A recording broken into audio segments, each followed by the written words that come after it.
عزیزان من، سابقہ درس سورہ فاتحہ کی چوتھی آیت کے پہلے ٹکڑے پر مشتمل تھا، ایاک نعبد، اور آج کا درس اس کے اگلے ٹکڑے پر مشتمل ہوگا، وَإِيَّاكَ نَسْتَعِينُ۔ ان الفاظ کا عام طور پر ترجمہ کیا جاتا ہے ہم تجھی سے مدد مانگتے ہیں، یعنی اس پوری چوتھی آیت کا ترجمہ عام طور پر یہ کیا جاتا ہے کہ تیری ہی ہم پرستش کرتے ہیں اور تجھی سے ہم مدد مانگتے ہیں۔ تو وہ پرستش والی بات تو عبادت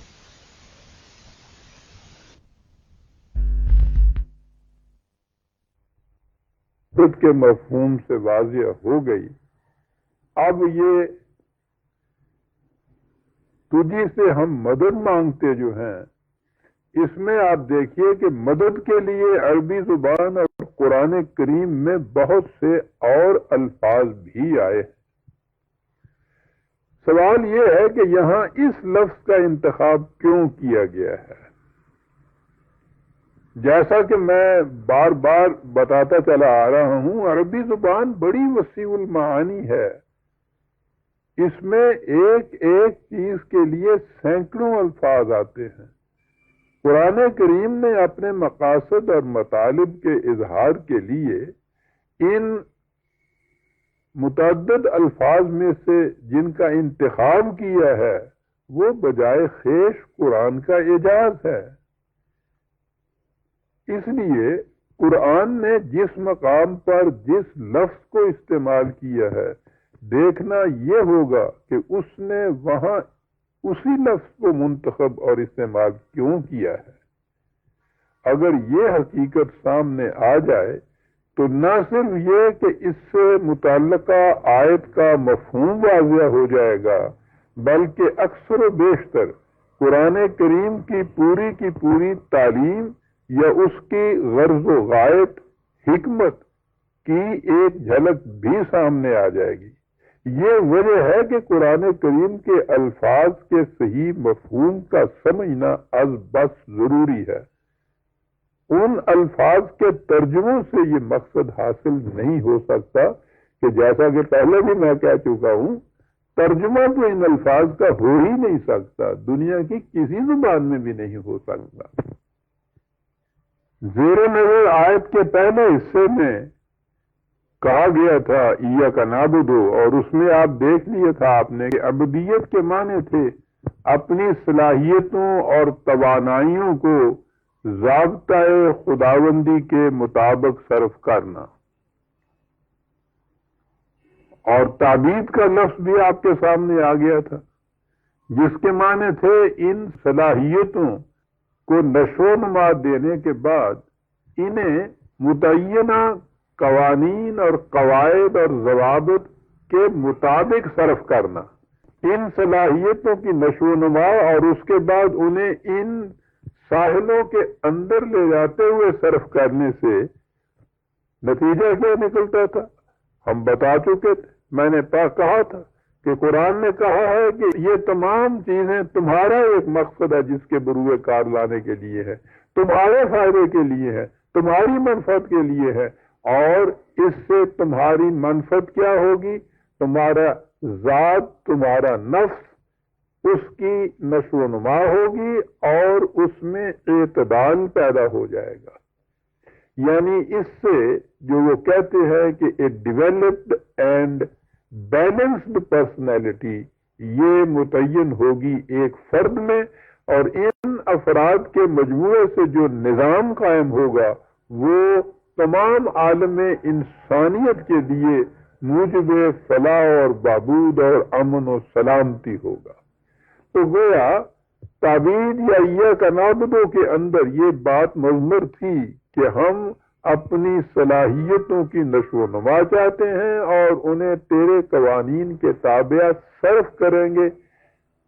اس صرف کرنے سے جو چیز پیدا ہوگی وہ ہے اگلا یہ لفظ ایاک نستعین۔ استعان کا مادہ عین واو نون ہے۔ عربی زبان میں اوان اس جانور یا انسان کو کہتے ہیں جو بھرپور شباب کے عالم میں ہو، اس کی توانائیاں نشو و نما پا چکی ہوں، اس شرط کے ساتھ کہ ان میں پورا اعتدال بھی ہو۔ لہذا استعان کے معنی ہوں گے اپنی ذات کے لیے پوری نشو و نما اور اعتدال کی آرزو کرنا، اور اس مقصد کے لیے کسی کی مدد طلب کرنا۔ اسی نہج سے اللہ تعالیٰ کو المستعان کہا گیا ہے، 21/112۔ استعان کے اس مفہوم کے بعد جب ہم ایاک نستعین کہتے ہیں تو اس کے معنی یہ ہوں گے کہ اے خدا، اے اللہ، ہم تجھ سے یہ استعان چاہتے ہیں۔ تو اس میں خدا سے چاہنا، طلب کرنا، اپنی آرزو کے پورا کرنے کے لیے اس سے کہنا، یہ تمام چیزیں اس کے اندر آ جائیں گی۔ تو اس سے آپ دیکھیے گا کہ فوراً آپ کے ذہن میں دعا کا لفظ آئے گا، دعا کا تصور آئے گا کہ ہم خدا سے دعا کرتے ہیں کہ ہم ایسے ہو جائیں۔ تو جب تک دعا کا مفہوم سمجھ میں نہیں آئے گا، اس وقت تک نہ صرف یہ کہ ایاک نستعین کا مفہوم سمجھ میں نہیں آئے گا، بلکہ قرآن کریم کی یوں کہیے کہ پوری کی پوری تعلیم سمجھ میں نہیں آئے گی، اس کے متعلق عجیب قسم کے الجھاؤ پیدا ہوں گے، بعض اوقات کشمکش بھی پیدا ہوگی۔ اس لیے میں سمجھتا ہوں کہ ہمیں سب سے پہلے دعا کا قرآنی مفہوم سمجھ لینا چاہیے۔ ممکن ہے میرے کہ یہ کہنے سے آپ احباب میں سے بعض کے دل میں یہ سوال پیدا ہو، یہ خیال پیدا ہو کہ ہم میں سے کون ہے جو دعا کو نہیں سمجھتا؟ دعا تو ہم ہر روز مانگتے ہیں خدا سے، یہ وہ لفظ ہے جو اللہ کے ساتھ بار بار ہمارے ذہنوں میں، ہماری زبان پہ آتا ہے۔ تو پھر اس کے لیے اتنی لمبی چوڑی وضاحت کی کیا ضرورت ہے؟ لیکن عزیزان من، جیسا کہ آپ پہلے دیکھ چکے ہیں، اور میں تو سمجھتا ہوں کہ جتنے بھی الفاظ اور اصطلاحات اس سے پہلے آئی ہیں، ان سب میں یہ بات تھی کہ ہمارے ذہنوں میں اس کے متعلق پہلے سے ایک مفہوم یا ایک تصور متعین تھا، لیکن جب عربی زبان اور قرآن کریم کی روح سے اس کی وضاحت ہوئی تو یہ نظر آیا کہ ہمارا وہ تصور نہ تو مفہوم کے اعتبار سے، نہ تو زبان کے اعتبار سے صحیح تھا، اور نہ ہی قرآن کی تعلیم کے اعتبار سے۔ ان تصورات میں ایک تبدیلی پیدا ہوئی، ایک انقلاب آیا، اور اسی طرح سے آپ دیکھیں گے کہ جب دعا کا قرآنی مفہوم سامنے آئے گا تو اس سے بھی آپ کے قلب و نگاہ کے اندر ایک انقلاب پیدا ہو جائے گا، اور دعا کا مقصد ہی یہی ہے، یہ آخر میں آپ جا کر دیکھیں گے۔ ہمارے ہاں دعا مانگنے سے عام مفہوم یہ ہوتا ہے کہ انسان اپنے کسی مقصد کے حصول کے لیے بارگاہ خداوندی میں التجا کرتا ہے۔ اسی کو خدا سے مرادیں مانگنا بھی کہا جاتا ہے۔ دعا کے اس مفہوم کے خلاف جو شکوک پیدا ہوتے ہیں اور جو اعتراضات ابھرتے ہیں، میں پہلے انہیں سامنے لانا چاہتا ہوں۔ میں اتنا واضح کر دینا ضروری سمجھتا ہوں کہ دعا کے تصور یا مسئلہ کا تعلق تقدیر سے بھی ہے، تو اسے میں نے اپنی تصنیف کتاب التقدیر میں بھی تفصیل سے لکھا ہے، اور پھر جستہ جستہ مقامات پر مطالب الفرقان میں بھی اس کا ذکر آیا ہے، اور اس کی بعض تفاصیل بھی آئی ہیں۔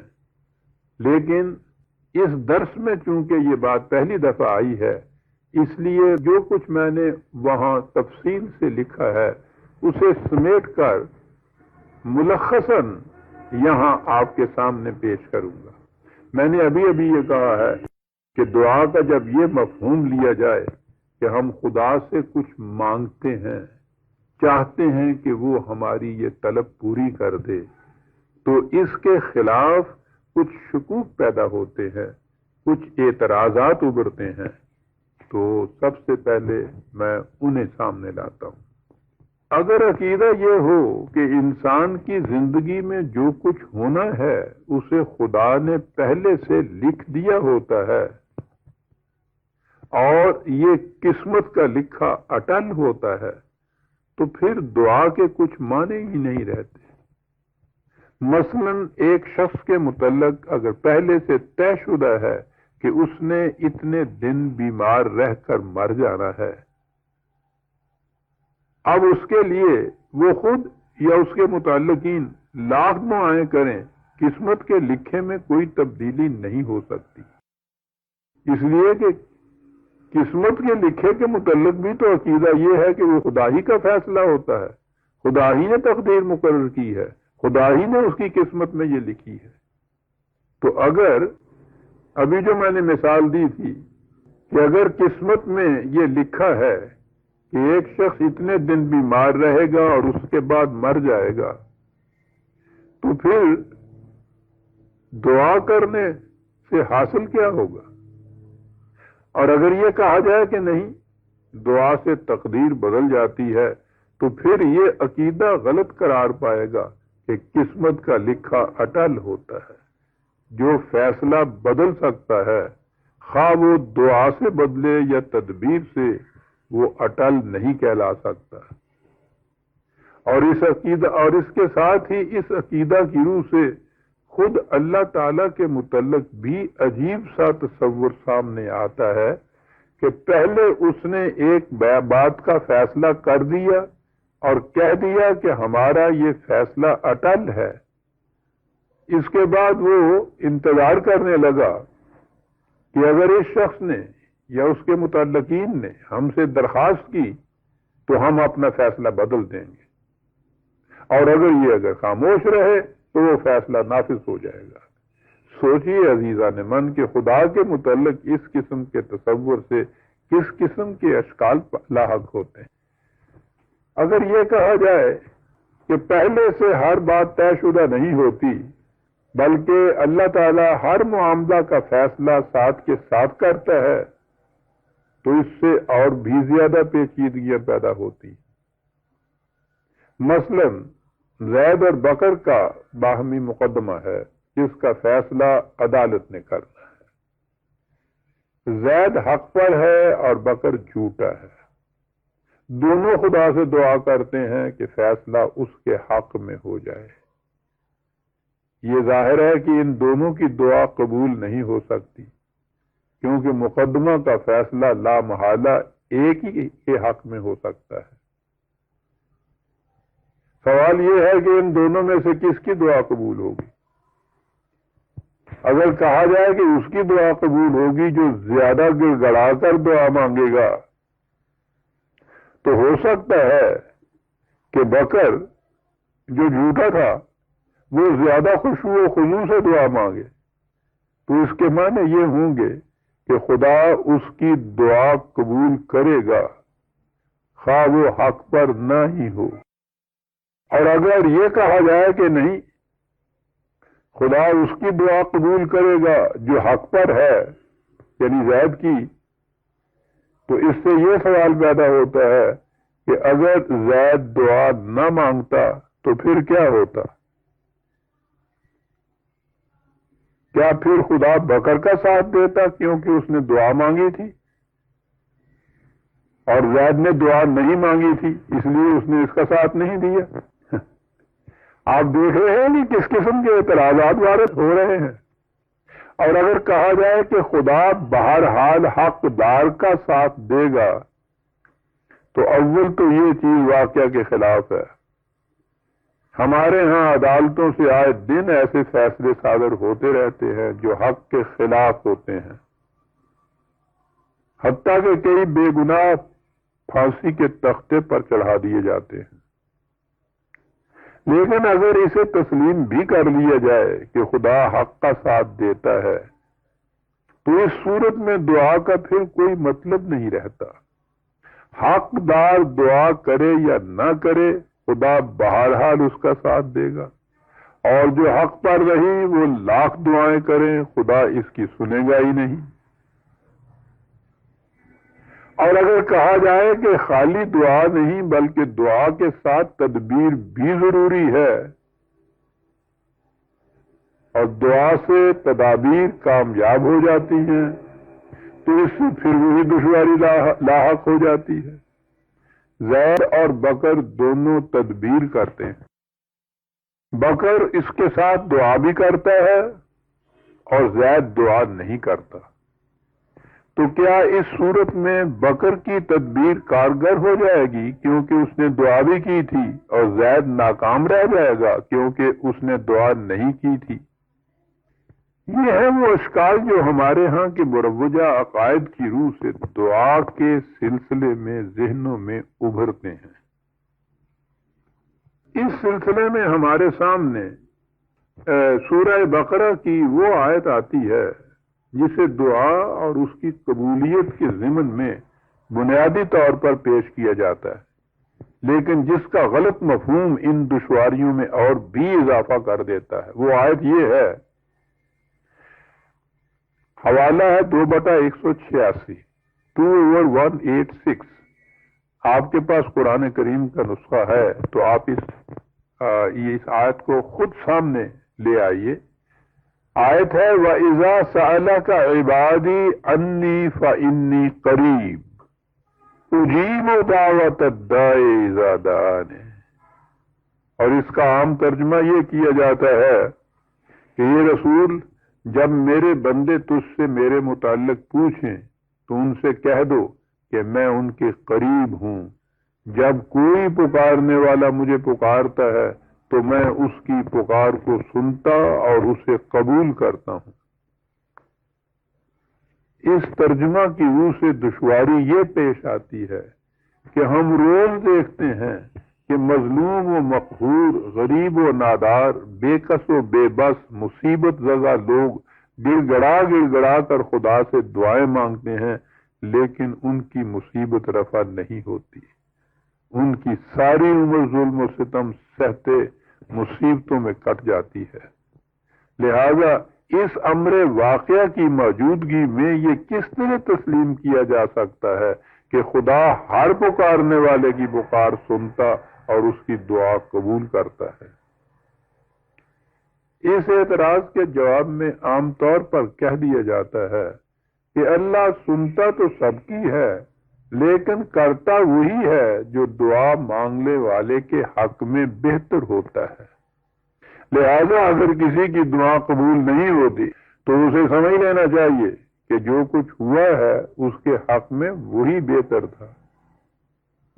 لیکن یہ جواب قطع نظر اس کے کہ ستم رسیدہ، مصیبت زدہ، برسر حق مظلوم انسان کا اس سے حقیقی اطمینان نہیں ہو سکتا۔ اس کے علاوہ یہ بڑے دور رس نتائج کا موجب بن جاتا ہے۔ ایک مظلوم انسان ظالم کی دست درازیوں کے خلاف خدا سے دعا کرتا ہے اور اس کے بعد دیکھتا ہے کہ اس کی حالت ذرا بھی بہتر نہیں ہوئی، بلکہ اس مستبد ظالم کے ظلم میں اور اضافہ ہوتا چلا جا رہا ہے، تو مذکورہ والا جواب کی روح سے اسے سمجھ لینا چاہیے کہ ظالم کا ظلم اس کے حق میں بہتر اور خدا کی منشا کے عین مطابق ہے۔ اس لیے اسے اب نہ اس کے مظالم کے خلاف لب کشائی کرنی چاہیے اور نہ ہی اس سے بچنے کی کوئی تدبیر سوچنی چاہیے۔ غور کیجئے کہ اس قسم کے عقائد ظالموں کو کس طرح بد لگام چھوڑ دینے کا موجب بن جاتے ہیں۔ اس سے پہلے ان ظالموں کے خلاف مظلوموں کے دل میں کم از کم انتقام کے جذبات تو ابھرتے تھے، اور ہو سکتا تھا کہ وہ ان کے دست تظلم سے محفوظ رہنے کی کوئی تدبیر سوچ لیتے، لیکن اس عقیدہ کے بعد تو صورت یہ ہوگی کہ مظلوم نہ صرف ظلم و زیادتی کو دل کے پورے سکون کے ساتھ برداشت کرے گا، بلکہ ظالم کے حق میں دعائے خیر بھی کرے گا کہ وہ اس کے لیے بہتری کے سامان پیدا کر رہا ہے۔ یا للعجب، آپ نے دیکھا کہ مستبد قوتیں محکوموں اور زیر دستوں اور مظلوموں کے لیے کس کس قسم کے عقائد وضع کرتی رہتی ہیں تاکہ وہ انہیں ذبح بھی کریں اور یہ ان کے شکر گزار بھی ہوں۔ اس سے بھی آگے بڑھیے تو یہ عقیدہ سامنے آتا ہے کہ خدا ہر ایک کی نہیں سنتا، وہ اپنے مقبول بندوں کی دعائیں قبول کرتا ہے۔ اس عقیدے کا نتیجہ ہے کہ آپ کو ہر حضرت صاحب کے آستان عالیہ پر مصیبت زدہ اور آفت رسیدہ لوگوں کا ہجوم دکھائی دیتا ہے، جو گڑ گڑا کر ہاتھ باندھے اور اکثر ان کے پاؤں چومتے درخواست کرتے ہیں کہ یا حضرت میرے لیے دعا کیجیے ورنہ میں تباہ ہو جاؤں گا، برباد ہو جاؤں گا۔ اور یہ سلسلہ حضرت صاحب کی زندگی تک ہی محدود نہیں رہتا، ان کی وفات کے بعد، جسے یہ لوگ وفات نہیں بلکہ وصال کہتے ہیں، یعنی ان کا اپنے محبوب خدا کے ساتھ جا کر مل جانا، تو ان کی وفات کے بعد ان کے مزار شریف سے وابستہ ہو جاتا ہے، جہاں ان سے سجدوں میں گر گر کر التجائیں کی جاتی ہیں اور مرادیں مانگی جاتی ہیں۔ جب ان سے پوچھا جائے تو جواب میں کہا جاتا ہے کہ ہم گناہ گار بندے ہیں، اس لیے ہماری خدا تک رسائی نہیں ہو سکتی، یہ حضرات مقربین بارگاہ خدا بندی ہیں، اس لیے خدا ان کی بات مانتا ہے۔ یہ عقیدہ بھی رکھا جاتا ہے اور اس کے ساتھ قرآن کی وہ آیت بھی پڑھی جاتی ہے جسے میں نے شروع میں بیان کیا ہے، یعنی وَإِذَا سَأَلَكَ عِبَادِي عَنِّي فَإِنِّي قَرِيبٌ أُجِيبُ دَعْوَةَ الدَّاعِ إِذَا دَعَانِ۔ جب میرے بندے تجھ سے میرے متعلق پوچھیں تو ان سے کہہ دو کہ میں ان کے قریب ہوں، میں ہر پکارنے والے کی پکار کا جواب دیتا ہوں۔ ظاہر ہے کہ خدا کے مقربین کی وساطت سے خدا تک درخواست پہنچانے کا یہ عقیدہ ہمارے دور ملوکیت کی تخلیق ہے۔ اس دور میں ذہنوں میں یہ بٹھایا گیا کہ السلطان ذل اللہ علی الارض، بادشاہ زمین پر خدا کا سایہ ہوتا ہے، چنانچہ جس قسم کا سایہ زمین پر دیکھا گیا اسی قسم کی اس کی اصل آسمان پر تصور کر دی گئی۔ اس کی روح سے خدا کا جو تصور سامنے آتا ہے وہ ظاہر ہے۔ یہاں کے بادشاہوں کی طرح وہ شہنشاہ حقیقی بھی ایک آمر مطلق سمجھا جاتا ہے، نہ کسی قاعدے کا پابند، نہ قانون کا، جسے چاہا پکڑ لیا، جسے چاہا نواز دیا، جسے چاہا بخش دیا، جسے چاہا باندھ لیا۔ اسی سلسلے میں بادشاہ کا دربار سامنے آیا، جس میں سب سے پہلے حاجب اور دربان کھڑے ملتے تھے، پھر اہل دربار میں سے مصاحب، امراء، وزراء اور پھر مقربین بارگاہ سلطانیہ سامنے آتے تھے۔ کسی عام آدمی کے لیے یہ ممکن ہی نہیں تھا کہ اپنی درخواست براہ راست سلطان المعظم تک پہنچا سکے، اس کے لیے اسے مقربین کے وسیلے کی ضرورت پڑتی تھی۔ آج بھی یہی حالت ہے، دفتروں کے باہر بیٹھے ہوئے چپراسی وہ ذریعہ ہی تو بنتے ہیں جس سے درخواست آگے جاتی ہے۔ بہرحال دور ملوکیت میں بادشاہ اور بادشاہ کے دربار کا اس قسم کا جو تصور سامنے آیا تو ہم نے یہی نقشہ دربار خداوندی کا متعین کر دیا۔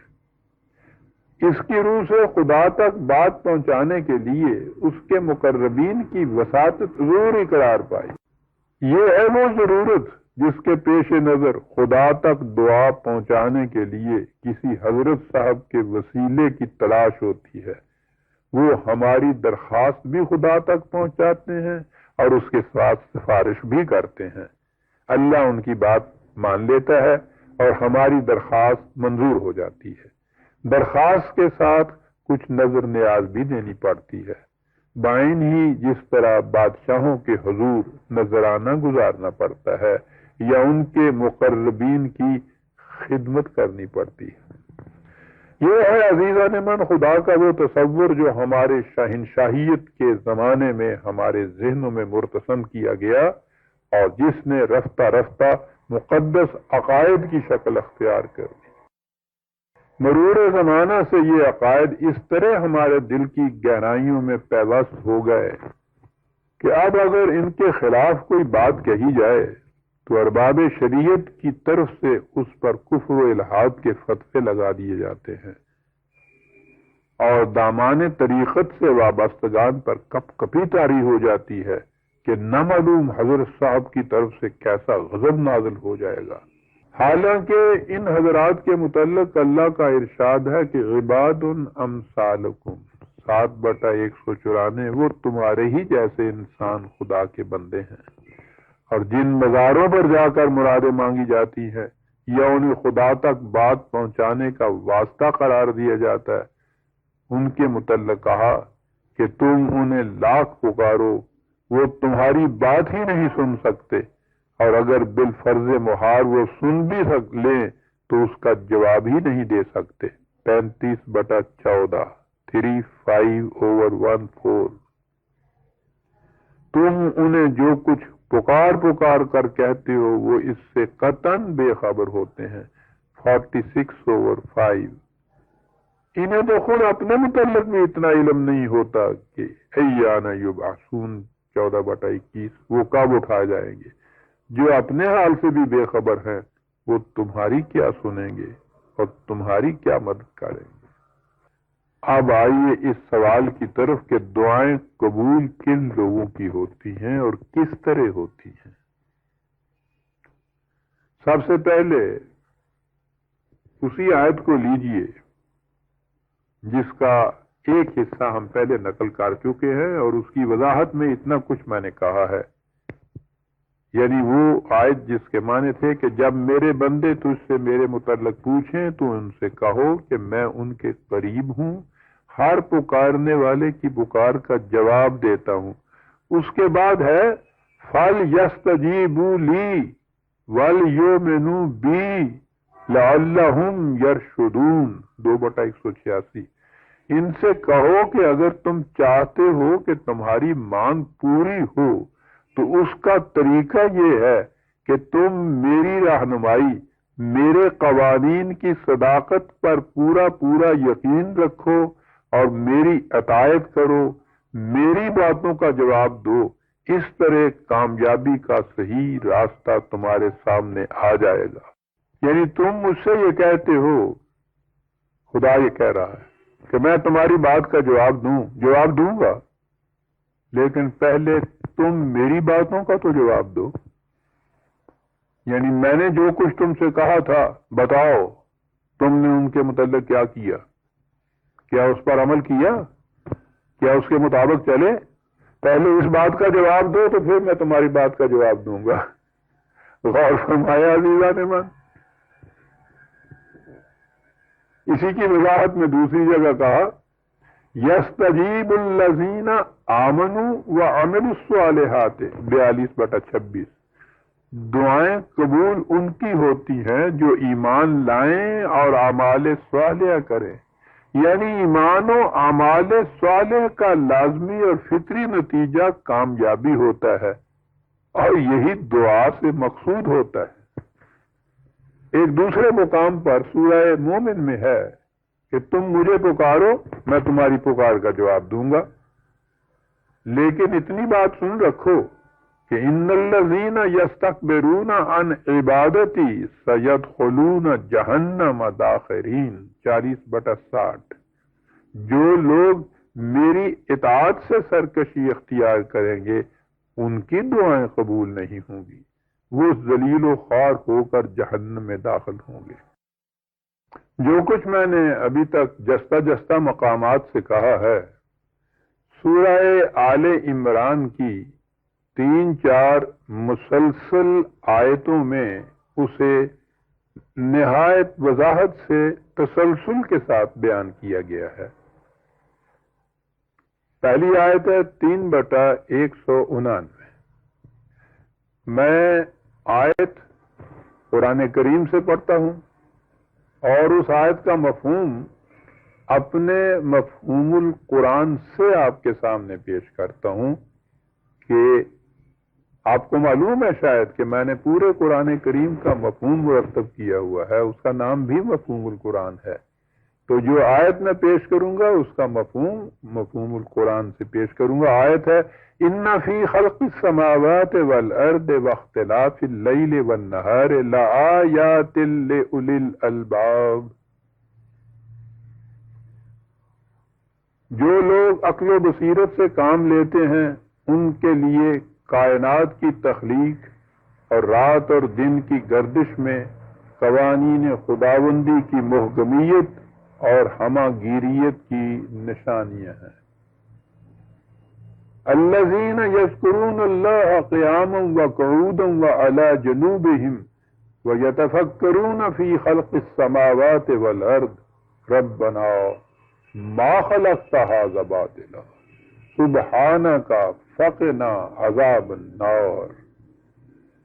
ان صاحبان عقل و بصیرت اور ارباب فکر و نظر کے لیے جو زندگی کے ہر گوشے میں کھڑے بیٹھے لیٹے قوانین خداوندی کو اپنی نگاہوں کے سامنے رکھتے ہیں اور کائنات کے تخلیقی پروگرام پر غور و فکر کرتے رہتے ہیں اور اپنی تحقیقات کے بعد علی وجہ البصیرت پکار اٹھتے ہیں کہ اے ہمارے نشو و نما دینے والے، تو نے اس کارگاہ ہستی کو نہ تو عبث اور بیکار پیدا کیا ہے اور نہ ہی تقریبی نتائج مرتب کرنے کے لیے۔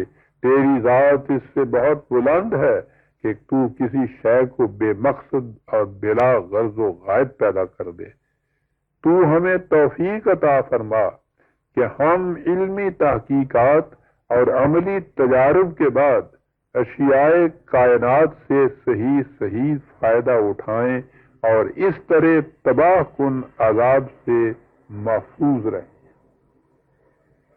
اس لیے کہ ربنا انکا من تدخل النار فقد اخزیتہ وما للظالمین من انصار۔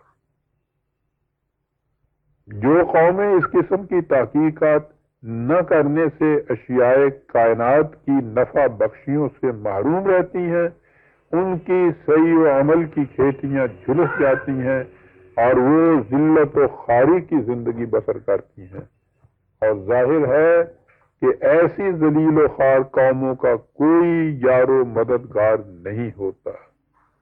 لیکن یہ بھی ضروری ہے کہ فطرت کی قوتوں کو مسخر کر کے انہیں دنیا کی تباہی کے لیے استعمال نہ کیا جائے، بلکہ نوع انسان کی ربوبیت عامہ کے لیے صرف میں لایا جائے۔ ایسا کچھ وہی قوم کر سکتی ہے جو خدا کی رہنمائی پر یقین محکم رکھے۔ لہذا ان ارباب عقل و بصیرت کی پکار یہ ہوتی ہے کہ ربنا اننا سمعنا منادیا ینادی للایمان ان آمنوا بربکم فآمنا ربنا فاغفر لنا ذنوبنا وکفر عنا سیئاتنا وتوفنا مع الابرار۔ ارباب عقل و بصیرت کی پکار یہ ہوتی ہے کہ اے ہمارے نشو و نما دینے والے، ہم نے ایک پکارنے والے کو یہ کہتے سنا کہ آؤ اپنے نشو و نما دینے والے کے قانون کی صداقت پر ایمان لاؤ۔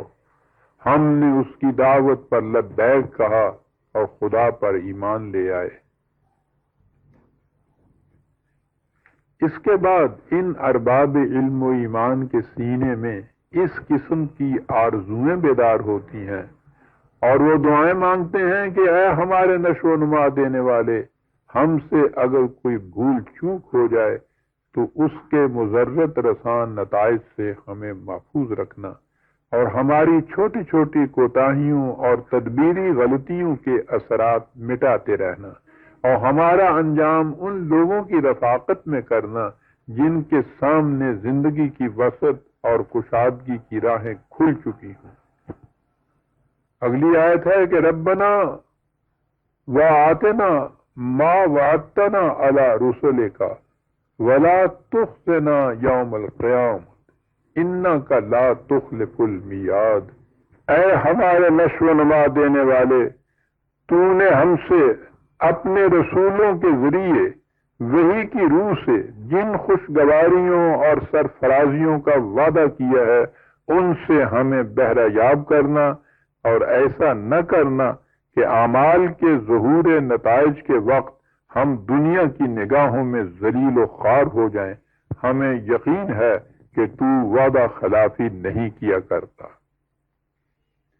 عزیزان من، دعائیں مانگنے والوں کی خصوصیات کو بھی آپ نے دیکھ لیا اور ان کی دعاؤں کو بھی۔ اب خدا کی طرف سے اس کا جواب سنیے۔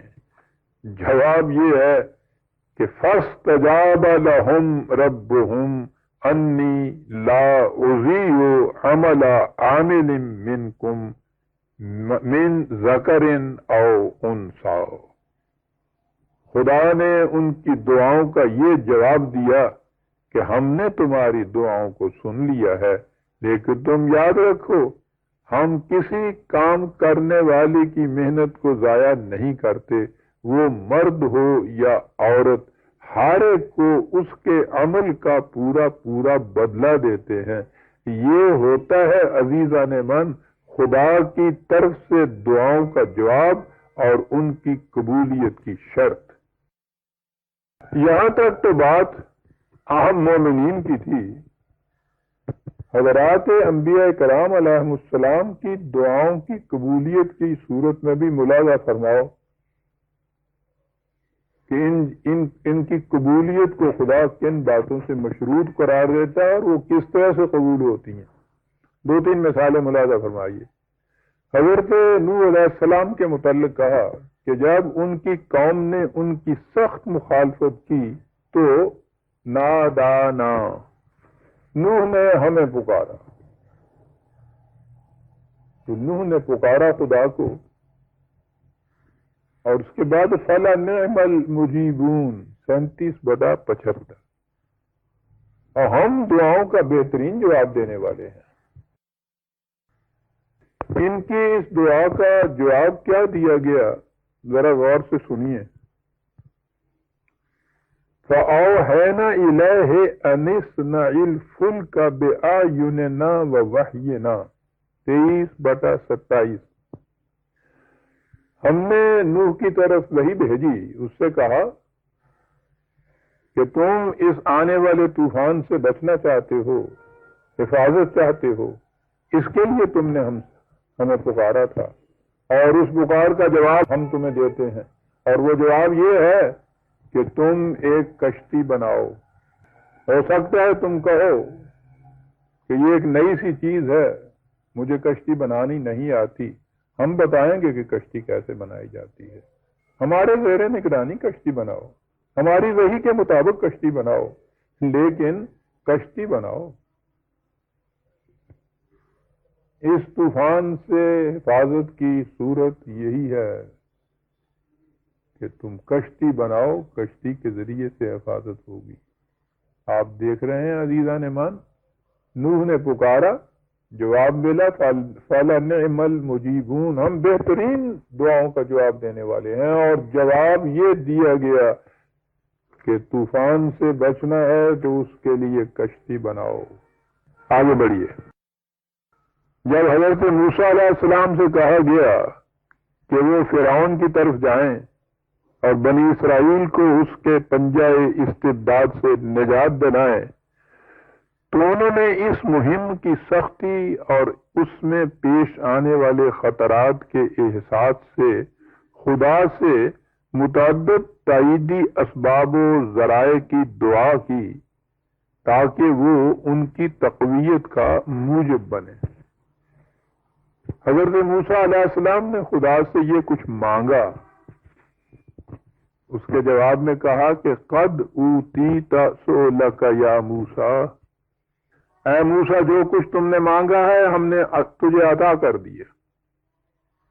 ظاہر ہے کہ جب خدا نے اس طرح کہہ دیا ہو کہ ہم نے تیری دعا قبول کر لی، تیری مانگ پوری کر دی، تو پھر کچھ کرنے کی ضرورت باقی ہی نہیں رہ سکتی تھی۔ لیکن اس کے ساتھ ہی ان سے کہہ دیا کہ اذهب انت واخوک بآیاتی ولا تنیا فی ذکری، کہ تم دونوں بھائی موسیٰ اور ان کے بھائی حضرت ہارون فرعون کی طرف جاؤ، اور یاد رکھو جو پروگرام تمہیں دیا گیا ہے اس کے بروئے کار لانے میں ذرا سی بھی سستی نہ کرنا۔ دعا کے قبول ہو جانے کی ضمانت بھی تھی، اور اس کے بعد کہا یہ کہ اسے بروئے کار تم نے لانا ہے، اور اس میں ذرا سا بھی تغافل نہ برتنا، تساہل نہ کرنا۔ دوسری جگہ ہے قال قد اجیبت دعوتکما فاستقیما ولا تتبعان سبیل الذین لا یعلمون، 10/99۔ خدا نے کہا کہ میں نے تمہاری دعا کو قبول کر لیا، فاستقیما، اب تم اس پروگرام پر جم کر کھڑے ہو جاؤ، اور یاد رکھو کبھی ان لوگوں کا اتباع نہ کرنا جو حقیقت کا علم نہیں رکھتے۔ اب آؤ غور فرمائیے عزیز عنوان، ایک نبی سے کہا جا رہا ہے کہ تمہاری دعا ہم نے قبول کر لی، اور اس قبولیت کے بعد کہا یہ جاتا ہے کہ یہ جو پروگرام تمہیں دیا جاتا ہے اس پر جم کر کھڑے ہو جانا، ذرا تمہارے پائے استقامت میں لغزش نہ آنے پائے، اور اس کے بعد تم دیکھو گے کہ تمہاری کامیابی تمہیں نصیب ہو جاتی ہے۔ یعنی فقط ان کی دعا کامیابی نہیں ہو سکتی، یہ پروگرام ہے جس کو پر عمل کرنا ہے، اور نہایت استقامت سے اس کے اوپر عمل پیرا آنا۔ ان تصریحات سے آپ نے دیکھ لیا ہوگا عزیزان من کہ جن دعاؤں کے متعلق یہ کہہ دیا گیا کہ ہم نے انہیں قبول کر لیا، ان کے سلسلے میں بھی یہ تاکید کر دی کہ ان کی کامیابی کے لیے جن طبیعی اسباب و ذرائع کی ضرورت ہے انہیں بہم پہنچایا جائے، اور اپنے پروگرام پر ثبات و استقامت سے عمل پیرا ہوا جائے۔ یہ نہیں کہ دعا مانگ لی، خدا نے جواب دیا کہ ہم نے قبول کر لی، اور پھر ہاتھ پر ہاتھ رکھ کر بیٹھ گئے۔ اس قسم کی دعاؤں کے متعلق سورہ رعد میں کہا گیا ہے، اور بڑے ہی محاکاتی انداز سے کہا گیا ہے کہ تم ذرا اس پیاسے کا تصور سامنے لاؤ جو اپنے دونوں ہاتھ پھیلائے دریا کے کنارے کھڑا ہے۔ کیا اس شخص کی پیاس بجھ جائے گی؟ کبھی نہیں۔ پیاس اس کی بجھے گی جو آگے بڑھ کر پانی سے چلو بھرے اور اسے پی لے۔ پانی کی طرف ہاتھ پھیلا کر کھڑے رہنے سے قیامت تک پیاس دور نہیں ہو سکتی۔ وَمَا دُعَاءُ الْكَافِرِينَ إِلَّا فِي ضَلَالٍ 13/14۔ جو لوگ خدا کے اس قانون کی صداقت سے انکار کرتے ہیں ان کی دعائیں رائے گاں چلی جاتی ہیں۔ خدا کو پکارتے رہے، دونوں ہاتھ اٹھا کے دریا کے کنارے، پانی بہ بھی رہا ہے، کنارے بھی کھڑا ہے، دعا بھی مانگ رہا ہے، لیکن آگے بڑھ کر کہ یہ خدا کے قانون سے انکار کر رہا ہے، اس واسطے اس کی دعا، اس کی یہ طلب اور مانگ جو ہے قیامت تک پوری نہیں ہو سکتی۔ اس مقام پر یہ کہا جائے گا کہ جو کچھ کہا گیا ہے وہ اپنی جگہ بجا اور درست، لیکن سوال یہ ہے کیا خدا کی خدائی میں مظلوموں اور مصیبت کے ماروں کی کوئی داد فریاد نہیں؟ ان کے دکھوں کا کوئی مداوع نہیں، ان کی پریشانیوں کا کوئی علاج نہیں، ان کی دعاؤں کا سننے والا کوئی بھی نہیں؟ قرآن ان سوالوں کا جواب اسبات میں دیتا ہے۔ وہ کہتا ہے کہ ان کی دعائیں سنی بھی جاتی ہیں، قبول بھی کی جاتی ہیں، ان کی مدد بھی کی جاتی ہے، ان کے دکھ درد کو دور بھی کیا جاتا ہے، لیکن اس کا طریقہ کچھ اور ہے۔ وہ طریقہ کیا ہے؟ اسے غور سے سنیے عزیزان۔ برس ہے برس کی محنت شاقہ اور تگ و تاز پہن کے بعد مدینے میں جماعت مومنین کی اپنی مملکت قائم ہو گئی، لیکن جو مسلمان ہنوز مکے میں معصور تھے، قریش کی طرف سے ان پر مظالم کا سلسلہ شدید سے شدید تر ہوتا چلا گیا۔ اس انتہائی بے کسی اور مظلومیت کے عالم میں انہوں نے خدا سے دعا کی کہ بار الہ ہماری مدد کر اور ہمارے لیے ان ظالمین کے جور و ستم سے نجات حاصل کرنے کی کوئی صورت پیدا کر دے۔ انہوں نے خدا سے دعا کی، اور آپ کو معلوم ہے کہ خدا نے کیا کیا؟ خدا نے مدینہ کی مملکت سے یہ کہا، وہاں کی جماعت مومنین سے کہا کہ وَمَا لَكُمْ لَا تُقَاتِلُونَ فِي سَبِيلِ اللَّهِ، اے جماعت مومنین، تمہیں کیا ہو گیا ہے کہ تم خدا کی راہ میں جنگ کے لیے نہیں اٹھتے؟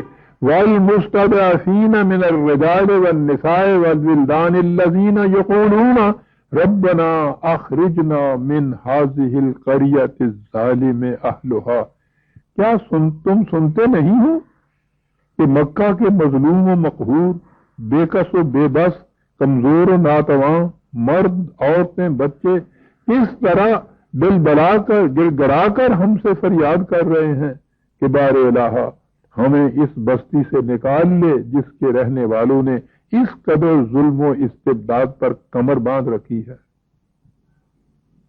اے مملکت اسلامی کے علمبرداروں، کیا تم ان کی ان دعاؤں کو سن نہیں رہے؟ اور اگر سن رہے ہو تو پھر انتظار کس بات کا ہے؟ تم ان کی امداد کے لیے اٹھتے کیوں نہیں؟ تم نہیں سن رہے کہ وہ ہم سے کس الہا و زاری سے کہہ رہے ہیں کہ وَجْعَل لَّنَا مِن لَّدُنْكَ وَلِيًّا وَجْعَل لَّنَا مِن لَّدُنْكَ نَصِيرًا؟ وہ ہم سے بات کرتے ہیں۔ خدا کے لیے کیا مشکل تھا کہ وہ براہ راست ان کی امداد کر دیتا اور انہیں دشمنوں سے نجات دلا دیتا، لیکن اس نے ایسا نہیں کیا۔ اس نے اس مملکت سے، اس حکومت سے، اس نظام سے کہا جو اس کے نام پر اس کے قوانین کو نافذ کرنے کے لیے قائم ہوا تھا کہ کیا تم ان کی پکار کو سن رہی تھے؟ اٹھو اور ان کی پکار کا جواب دو، ان کی مدد کے لیے آگے بڑھو۔ یہ ہے مظلوموں کی دعاؤں کے قبول ہونے کا صحیح طریقہ۔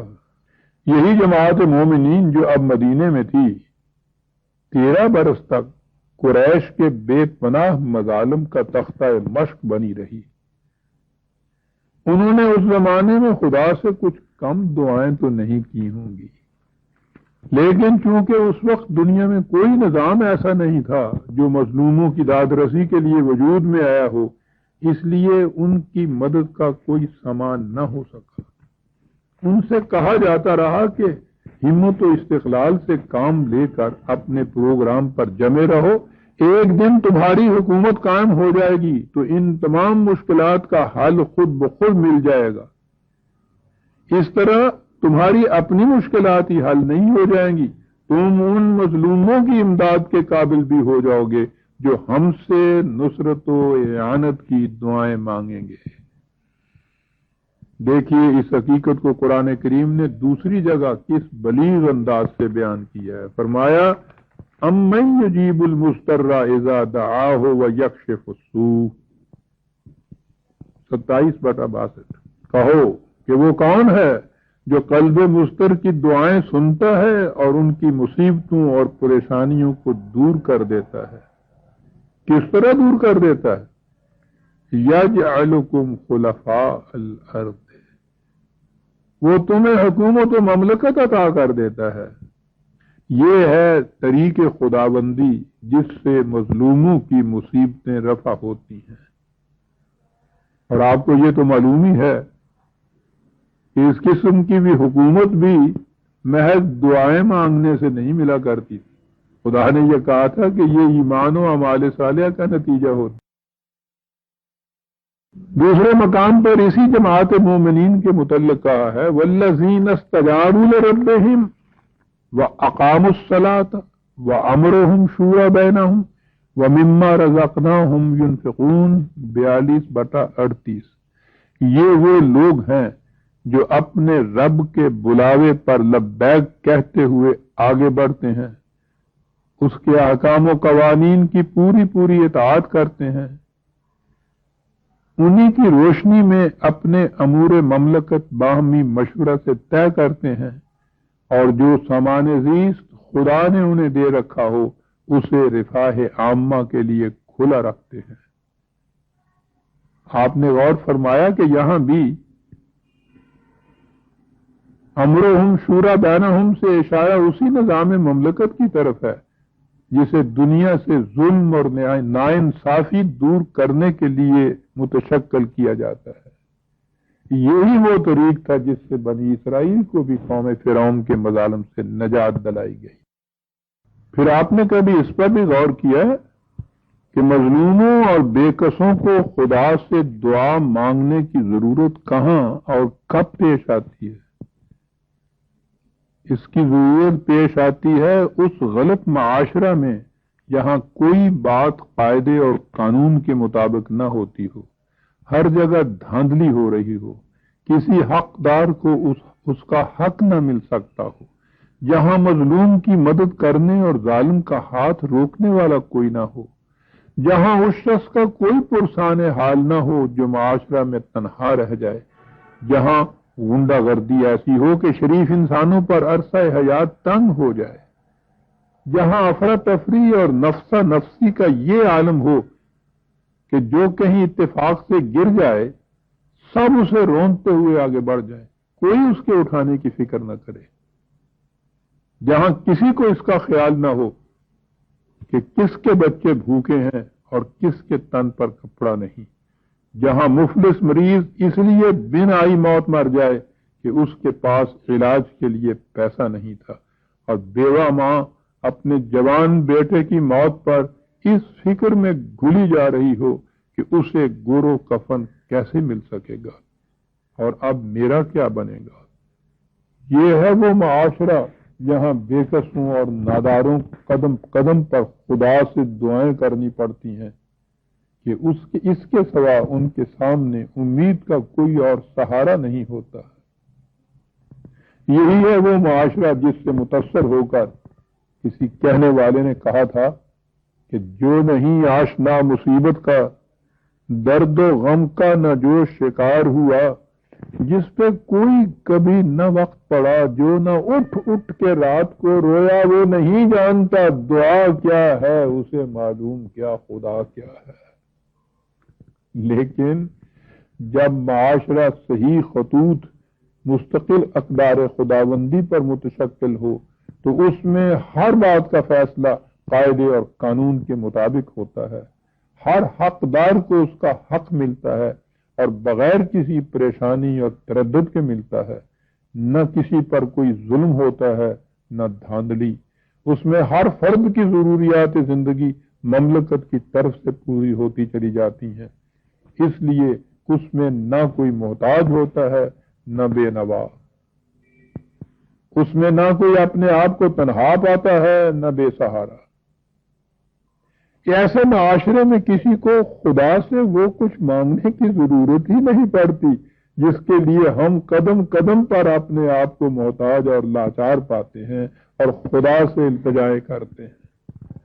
عزیزان من، اس حقیقت کبریٰ کو حضرت عمر فاروق رضی اللہ تعالی عنہ نے ایسے بلیغ اور عمیق انداز میں بیان کیا ہے کہ جو انسان اس پر غور کرتا ہے روح وجد میں آ جاتی ہے. آپ نے فرمایا تھا کہ لوگوں سن رکھو، مجھے خلیفہ کیوں بنایا گیا ہے؟ مجھے خلافت کا فریضہ اس لیے سونپا گیا ہے کہ میں تمہاری دعاؤں کو خدا تک پہنچنے سے روک دوں. اللہ اکبر! کتنی بلند حقیقت ہے جسے اس قدر سادہ الفاظ میں بیان کیا گیا ہے۔ مطلب واضح ہے کہ قیام خلافت کا مقصد یہ ہے کہ کسی ضرورت مند کی کوئی ضرورت روکی نہ رہے۔ جب کیفیت یہ ہوگی تو پھر کسی شخص کو اپنی ضروریات کے لیے خدا سے دعا کرنے کی حاجت ہی نہیں رہے گی، اور اگر کوئی شخص اپنی کسی ضرورت کے لیے خدا سے دعا کرتا پایا گیا تو اس کا مطلب یہ ہوگا کہ میں اپنے فریضے کی سر انجام دہی میں قاصر رہا ہوں اور وہ میرے خلاف گویا خدا سے شکایت کر رہا ہے، اس لیے مجھے فوراً احتساب خیش کرنا ہوگا اور اس امر کی کوشش کرنی ہوگی کہ میری شکایت بارگاہ خداوندی تک نہ پہنچنے پائے۔ اور اس کا طریقہ یہ ہے کہ ضرورت مند کی ضرورت اس سے پہلے ہی پوری ہو جائے، لہذا تم اپنی ضروریات اور اپنی احتیاجات کے لیے خدا سے براہ راست دعا کرنے کی بجائے اسے مجھ تک پہنچایا کرو، یہاں وہ پوری ہو جائیں گی، تمہاری دعا کے خدا تک پہنچنے کی نوبت ہی نہیں آئے گی۔ البتہ وہاں اس وقت کہو کہ جب یہاں ضرورت پوری نہ ہو، اور اگر ایسا وقت ہو تو میں اس سے پیشتر اس خلافت کے منصب سے الگ ہو جاؤں گا۔ تو یہ ہوتی ہے عزیزان ایمان اس معاشرہ کی کیفیت جو وحی کی رہنمائی میں متشکل ہوتا ہے۔ اس میں کسی کو اپنی انفرادی ضروریات کے لیے خدا سے کچھ مانگنا نہیں پڑتا۔ جسے سب کچھ آج خود مل رہا ہو اسے مانگنے کی ضرورت کیا ہوگی؟ یہ وجہ ہے کہ قرآن کریم میں مومنین کی جس قدر دعائیں مذکور ہیں سب اجتماعی ہیں، انفرادی نہیں،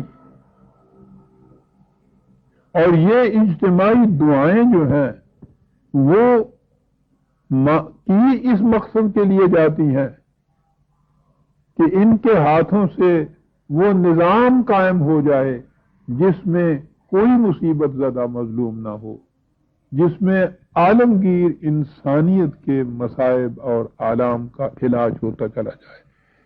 یہ ہے وہ دعائیں جو یہ جماعت مومنین خدا سے مانگتی، اجتماعی دعائیں، ایک فرد کے لیے نہیں۔ اور یہ جو آیت ہمارے زیر نظر ہے اس میں بھی کہا گیا ہے ایاک نستعین، ہم تجھ سے استعانت چاہتے ہیں۔ لیکن یہ سب کچھ کہنے کے بعد بھی ایک اہم سوال سامنے آتا ہے کہ دعائیں انفرادی ہوں، اجتماعی ہوں، سوال یہ ہے کہ ان سے بالآخر ہوتا کیا ہے، ان کا نتیجہ کیا ہوتا ہے؟ یہ سوال بڑا اہم ہے اور غور سے سمجھنے کے قابل، اس لیے کہ یہی وہ محور ہے جس کے گرد دعا کا سارا مسئلہ گردش کرتا ہے۔ دعا سے انکار نہیں کیا جا سکتا، لیکن اس کے ساتھ ہی جو کچھ قرآن کریم نے کہا ہے اس کے معنی یہ ہے کہ دعا کے بعد اس پروگرام پر عمل پیرا ہونا بھی ضروری ہے جس سے کہ مقصد حاصل ہوتا ہے۔ تو پھر اس میں جو دعا درمیان میں آتی ہے اس کا مقصد کیا ہے؟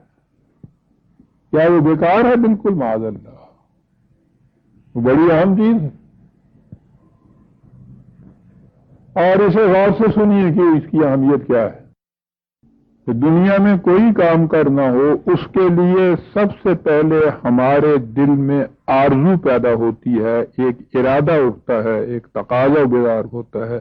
دنیا میں عمل کی بنیاد آرزو ہے۔ اقبال کے الفاظ میں معاذ تخلیق مقاصد زندہ ایم، ہماری زندگی اس کے لیے ہے کہ ہماری زندگی کا ثبوت یہ ہے کہ ہم مقاصد کی تخلیق کرتے چلے جائیں،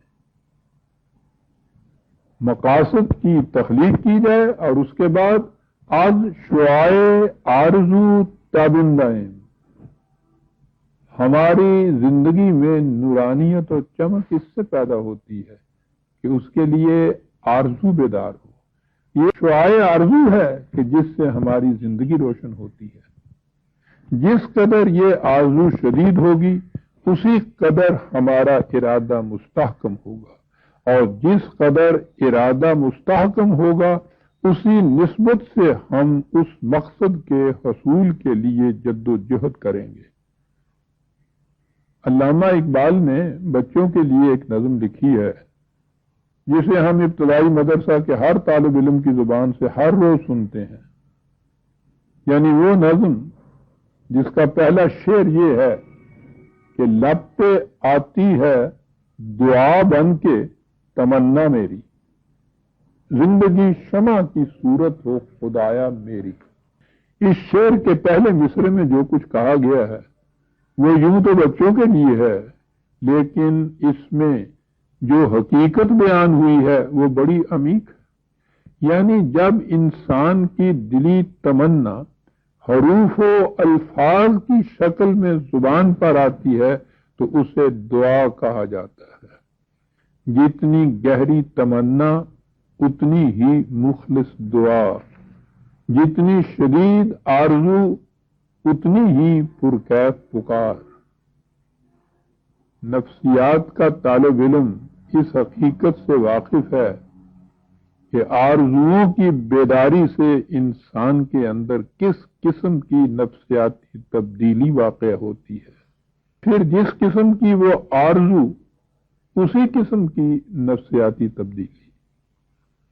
اس نفسیاتی تبدیلی سے انسان کا زاویہ نگاہ بدل جاتا ہے، اور ظاہر ہے کہ زاویہ نگاہ کی تبدیلی سے خارجی دنیا میں تبدیلی واقع ہو جاتی۔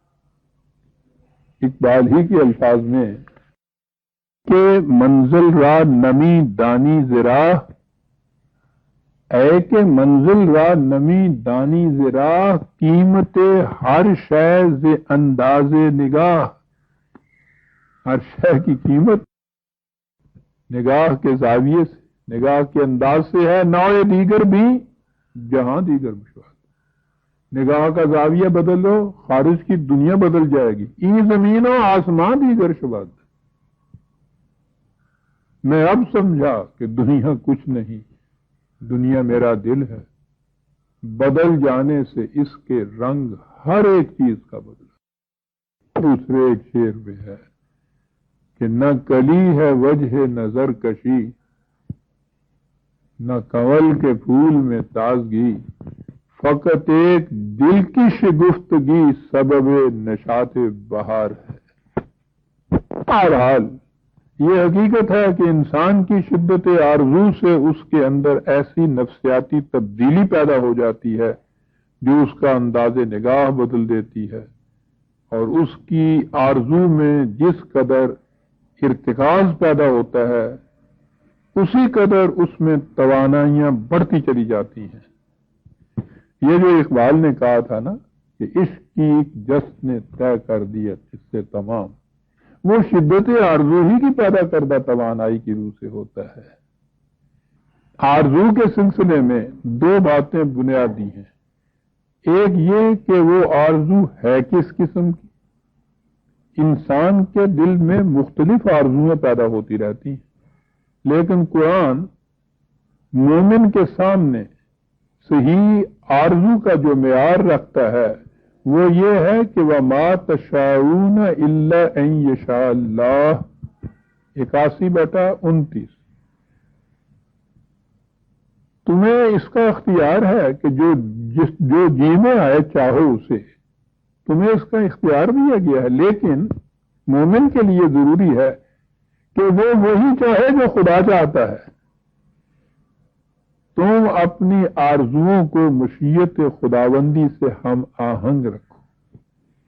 جس بات کو خدا نے برا قرار دیا ہے تم بھی اسے برا سمجھو، جسے اس نے اچھا کہا ہے تم بھی اسے اچھا سمجھو۔ تم ویسا بننے کی کوشش کرو جیسا خدا چاہتا ہے کہ تم بن جاؤ۔ قرآن کریم کے متعلق اقبال نے کہا ہے کہ آنچ حق می خواہد آن سازت ترا، یہ تمہیں وہ کچھ بنا دے گا جو کچھ خدا چاہتا ہے کہ تم بن جاؤ۔ لہذا سب سے پہلا ضروری مرحلہ یہ ہے کہ ہم دیکھیں کہ جو آرزو ہمارے دل میں پیدا ہو رہی ہے وہ خدا کی متعین کردہ مستقل اقدار کے مطابق ہے یا نہیں. اگر وہ ویسی نہ ہو تو اسے تبدیل کر کے مستقل اقدار سے ہم آہنگ کر لینا چاہیے. تو پہلی چیز تو یہ آئی اس کے اندر. لیکن جیسا کہ پہلے کہا گیا ہے، دل میں صرف آرزو کی بیداری سے مقصد حاصل نہیں ہو جاتا. آپ کسی جگہ جانے کا ارادہ رکھتے، دل میں آپ کے ہاں وہاں جانے کی آرزو بیدار ہوتی ہے. اب اس کے بعد اگر آپ اسی طرح گھر میں بیٹھے رہیں تو آپ اس منزل مقصود تک پہنچ تو نہیں جائیں گے. اس کے لیے آپ ریل میں جانا ہے، ٹائم ٹیبل کنسلٹ کرتے ہیں، گاڑیوں کے اوقات دیکھتے ہیں، انکوائری والوں سے دریافت کرتے ہیں، پھر مقررہ وقت، مقررہ تاریخ اور مقررہ وقت پر گھر سے چلتے ہیں، اسٹیشن پر پہنچتے ہیں، ٹکٹ خریدتے ہیں، گاڑی کا انتظار کرتے ہیں، گاڑی میں بیٹھتے ہیں، صحیح گاڑی میں بیٹھتے ہیں. جو گاڑی سامنے آ جائے اسی میں نہیں بیٹھ جاتے. جو گاڑی آپ کو منزل مقصود تک پہنچانے والی ہے اس میں بیٹھتے ہیں.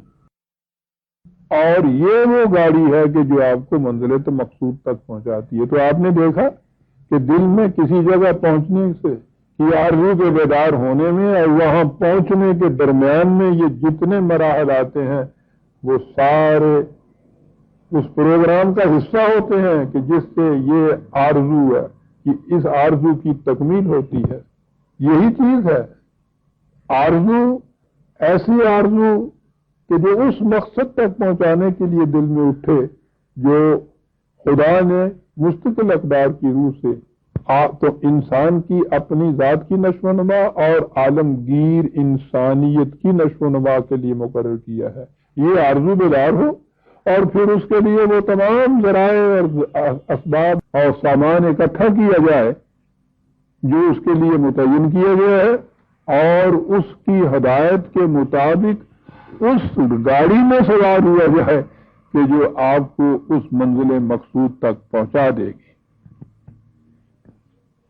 بہرحال میں کہہ یہ رہا تھا کہ دعا سے انسان کے اپنے اندر ایک نفسیاتی تبدیلی پیدا ہو جاتی ہے، اور یہ بڑی اہم چیز ہے، اپنے اندر نفسیاتی تبدیلی کا پیدا ہونا. اور کس قدر قابل رشک ہے وہ انداز جس میں اقبال نے اتنی بڑی بلند عمیق دقیق حقیقت کو 2 مصروں میں واشگاف کر دیا ہے کہ میں سمجھتا ہوں جس سے بلیغ اور دلکش انداز تصور میں نہیں آ سکتا. آپ بھی سنیے اور میری طرح وجد میں آ جائیے. وہ کہتا ہے کہ تیری دعا سے قضا تو بدل نہیں سکتی. قضا سے مراد ہے قانون خداوندی. تیری دعا سے قضا تو بدل نہیں سکتی، مگر ہے اس سے یہ ممکن کہ تو بدل جائے. کیا بات ہے، کیا کہہ گیا. اسی کے ساتھ دوسرا شعر ہے نا، تیری دعا ہے کہ ہو آرزو تیری پوری، اور میری دعا ہے تیری آرزو بدل جائے. اور پھر شعر کہ تیری دعا سے قضا تو بدل نہیں سکتی، مگر ہے اس سے یہ ممکن کہ تو بدل جائے. اور یہ تبدیلی جو ہے تو بدل جانے کی، وہ قرآن کریم کے اندر ڈوبنے سے، یعنی اپنی آرزوؤں کو اس کے ہم آہنگ کرنے سے پیدا ہوتی ہے. قرآن کے متعلق کیا کہنے ہیں، اقبال نے کیا کیا کچھ کہا ہے کہ چون بجان در رفت جان دیگر شود. یہ جب دل کی گہرائیوں کے اندر اتر جاتا ہے پھر شد جہاں دیگر شود. اور انسان کے اندر جب یہ تبدیلی پیدا ہو جاتی ہے تو خارج میں خود بخود تبدیلی پیدا ہو جاتی ہے. خارجی انقلاب آ ہی نہیں سکتا جب تک کہ انسان کے اندر داخلی انقلاب پیدا نہ ہو. اور یہ وہ حقیقت ہے جسے قرآن کریم نے بڑے ہی واضح الفاظ میں کہا کہ ان اللہ لا یغیر ما بقوم حتی یغیروا ما بانفسہم 13/11۔ یاد رکھو، تم تو ایک طرف، ساری دنیا زور لگا کے بھی دیکھ لے، کسی قوم کے حالت میں کبھی تبدیلی نہیں آ سکتی تا وقت ہے کہ اس قوم کے پہلے اندر نفسیاتی تبدیلی نہ پیدا ہو۔ اس کی خارج کی تبدیلی کا دار و مدار اس کے داخلی تبدیلی کے اوپر ہے، اس کی نفسیاتی تبدیلی کے اوپر ہے، اور یہ ہے دعا سے جو حاصل ہوتی ہے چیز، اس سے انسان کے اندر ایک داخلی تبدیلی پیدا ہوتی ہے۔ عزیزان من، یہ ہے اہمیت اور غایت دعا۔ میں نے ابھی کہا ہے کہ انسان کی ہر کوشش یا عمل کا آغاز اس کے دل میں پیدا ہونے والی خواہش یا آرزو سے ہوتا ہے۔ یہی آرزو شدید ہو کر ارادہ بنتی ہے، اور ارادہ کے مستحکم ہونے کے بعد اس مقصد کے حصول کے لیے قدم اٹھتا ہے۔ قدم اٹھانے کا مرحلہ بڑا اہم ہوتا ہے اور اس کے ساتھ ہی بڑا نازک بھی۔ آپ گھر سے کسی جگہ جانے کا ارادہ لے کر نکلتے ہیں، اس جگہ پر پہنچنے کے لیے سب سے پہلی اور لا ینفک شرط یہ ہے کہ آپ صحیح راستہ پر گامزن ہوں۔ اگر آپ کا قدم غلط راستہ پر پڑ گیا تو آپ مسافت بھی طے کریں گے، اس میں آپ کا وقت اور توانائی بھی صرف ہوگی، لیکن آخر الامر ہوگا یہ، نہ صرف یہ کہ آپ منزل مقصود تک نہیں پہنچ سکیں گے، بلکہ آپ اس سے بہت دور ہٹ چکے ہوں گے۔ لہذا جب آپ نے ایاک نستعین کہہ کر خدا سے منزل مقصود تک پہنچنے کی آرزو کا اظہار کیا اور اس کے لیے اس کی اعانت طلب کی، تو اس کا مطلب یہ تھا کہ آپ نے سب سے پہلے یہ چاہا کہ اس منزل تک پہنچنے کا صحیح یا سیدھا راستہ آپ کے سامنے آ جائے۔ اس کے لیے آپ کے دل کی آرزو یہ دعا بن کر آپ کے لبوں تک آئی کہ اہدنا الصراط المستقیم، ہمیں اس سیدھے راستے کی رہنمائی مل جائے جو ہمیں منزل مقصود تک پہنچا دے۔ یہ سورہ فاتحہ کی اگلی یعنی 5ویں آیت ہے، اور اسے ہم آئندہ درس میں لیں گے۔ ربنا تقبل منا انک انت السمیع العلیم۔